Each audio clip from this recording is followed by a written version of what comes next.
Sean-Nós singing was our first exposure to Irish music. We didn't know of instruments, we didn't know of accompaniment arrangements, stuff like that. We just knew a sole melody line in a story.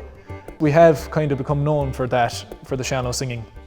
And we're very proud of that because it not only boasts our heritage, it boasts our language. And that's imperative for us is to show how current our language and our heritage can be. And to keep those stories and those people that are preserving these stories alive. Our great uncles, Fhlatharta and Fhlatharta, they composed a lot of Sean-Nós songs, and we would still sing them. Our parents and our aunts and uncles, they all have the singing in them, and we're very fortunate to have the family to bring us up through the Sean-Nós tradition. We kind of just, someone will pick up the fiddle, someone will pick up the harp, and we'll all start playing together. And it's the same thing with the singing. If someone starts singing a song, even since we were younger, someone else will start singing a harmony. It kind of just happens naturally and organically. Yeah, you'd go in to make a cup of tea and all of a sudden there's a kind of a flash mob, glee club style thing going on. People doing three-part harmonies, or then there's instruments picked up. Yeah, it's a good place to be, I suppose, to have a musical family at home.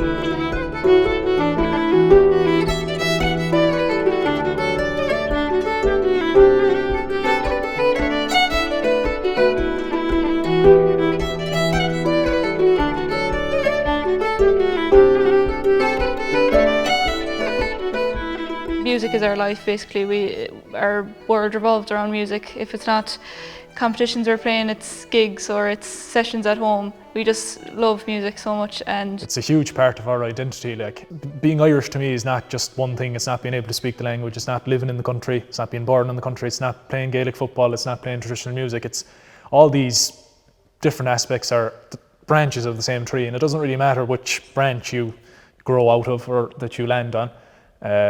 It's all part of our identity. So like the language, the music is integral to our life in that sense. And I suppose by sharing the stories and by playing the tunes, we're adding our little drop of water to the tree and ensuring it stays alive.